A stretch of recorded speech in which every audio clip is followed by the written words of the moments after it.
So you know that the simple designs are for me, for the teachers.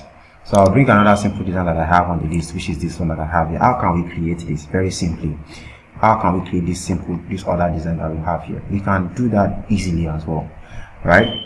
I'll create this simple design, so I'll put it on the side. It's already back on my screen now, so I'll go ahead to pan this design on the side a little bit. Go back to my zoom extent, but this time I'll pan this design to the side, and I'll start my line command one more time. Note that let me bring the design back to your view. I'll be starting this design from here, drawing this side first, do this other side, and then go back to the top view. And I might change my mind. It doesn't really matter, because I'm the one taking this class and it's not you, right? I'm just kidding. You know what it is, right? So I'll start my line command, and I'm starting from this end here. I'll start the line command. On this line command, I'll start directly from this bottom part. I'm going at the distance of the overall length that I have there. And how do I get the overall length that I have there? My overall length that I have here is around 5, right? I'll go ahead and put in the number of 5, right? I'll go ahead. When I have the 5 here, I want to go up at the distance of what? 1. I'll go at the distance of what? 1, and I'll go back in at the distance of what? I'm going at the distance of 2 this time. I'll go at the distance of 2. And when I have my 2, I'm coming back down just half that dimension, which is what? 0.5. You're all familiar with that. And then let me zoom in closer to what I'm doing so that you can see exactly what we are creating. And after that, I'm going again at a distance of what? 2, right?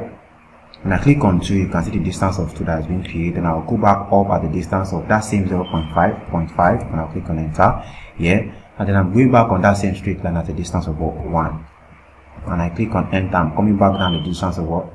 1. You're already familiar. I like the fact that you are in sync. You understand? You are in sync. I'll click on enter, and then you can see that I've closed that design from that edge. Alright, I'll go back to my line command one more time. I'll pick it up from this end. I want to go to this edge. How do I switch again? Do you remember? Correct. I'll click on F5. Now on F5, I'm currently on top view, which also works for my left, which seemingly works for my what? Left view. Well, be on my left view to be sure. Now I'll go back to that my left view. I'll go to be on that same straight line. We are going at the distance of what? 3, and I'll come back down at the distance of 1 again, and then I'll close this guy up at the distance of what? 3 as usual, right? And then you can close it back at that end, right? Now let's go back to the top. Now let's sort out everything that we have up top. Now I'll be starting from this corner here. Because it's simpler, and I like to take simple things first. So I'll go back to this end, because now in the top view I click on F5, now I'm on top view, and I'll go ahead on that same straight line. I can go ahead and use my 3, and then after that 3 I'll come back down at the distance of what? 1, right? I'll close this back up at the distance of what? 3. You are familiar, we are together. Alright, now this is what I've been able to create. I'll go back to that same line one more time. I'll go back to what? F5. From this right side, I want to create a line from this end. I'm going down at the distance of 1.5, right? And I'll close it back at the distance of what? I'll close it down at the distance of what? What's the overall distance? 3. If I go back to that object snap, you see there's 3, right? That's cool. That's exactly what I need. And I'll go ahead one more time. I'll start from this top end this time. I'll start my line command. I'll create a line at the distance of what? My top view, as usual. Right, on that top view, I'll go at the distance of what? 3, you are correct, and I'll come back in at this end at the distance of what? 2, right, and then I'll close that shape up. Now there's a line that cuts still on that from this end here, on this straight line down here. Now I'll go ahead to make sure I can make this line overshoot. I'll just make sure that I'm on the straight line, right? I'll make this line overshoot. It's supposed to be at the distance of what again? Do you know? 2, correct. I'll click on 2 and I'll click on enter. But now this my 2 is overshooting. Do you know why? Because a part of this design is supposed to be covering this entire thing that I have here. Thank God we have the trim command for that. I'll go to my trim command and I'll trim out what? The SS. And this is exactly what we have. But we are not done yet. Let me bring back in the design that we are creating. You can see this. We are not done with the internal circle. You can see a circle that has been placed here. How do we place that? We have been shown that this distance is from 1.5 distance from here, and then one distance away from here. How do we create that circle? Now I'll go ahead, because we have been shown that this is how it works, guys.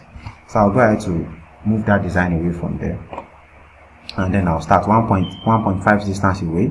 So I'll start I can start, in fact you can start at the distance. I can start my line from here, and then I'll track on that same line. That's the usefulness of object snap tracking. I'll go at distance of 1.5. I'm just doing the basic one, guys. You can get this thing done easily. So I'll just go ahead. I'll leave a line because it's a construction line. Don't worry. I'll just leave that there.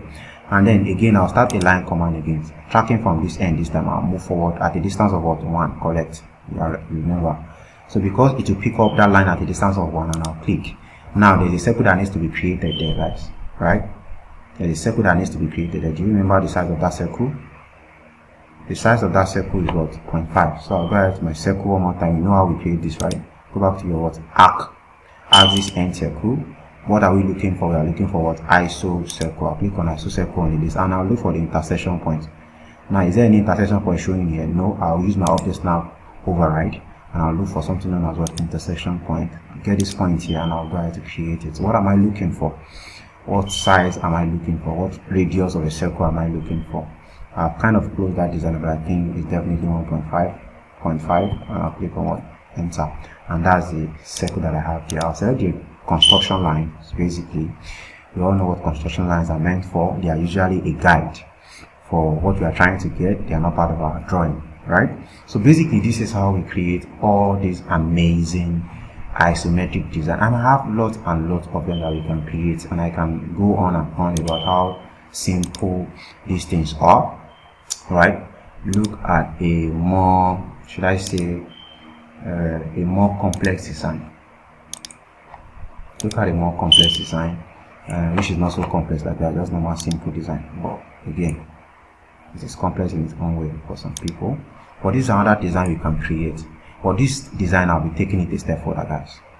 This is basically how isometric design works. Have your objects, have your auto mode on, have your ISO plane on. Use your F5 to switch from each of the plane. Well, for a beginner level, you might have to come back here and clicking over and over, but it can be so stressful sometimes. That's why we try to use shortcuts. So F5 will help you to switch. Look at my crosshair as it switches across board. If you want to see the effect very well, make sure you have your grid on, and then you can what? Switch. You can see that grid adjusting according to it as well. So that is basically all you need to know about isometric design using AutoCAD. And again, these designs can be complex. If you want me to drop or create more complex isometric design using the same process, please let me know on the comment section. I'll be readily available to do that, to show you that.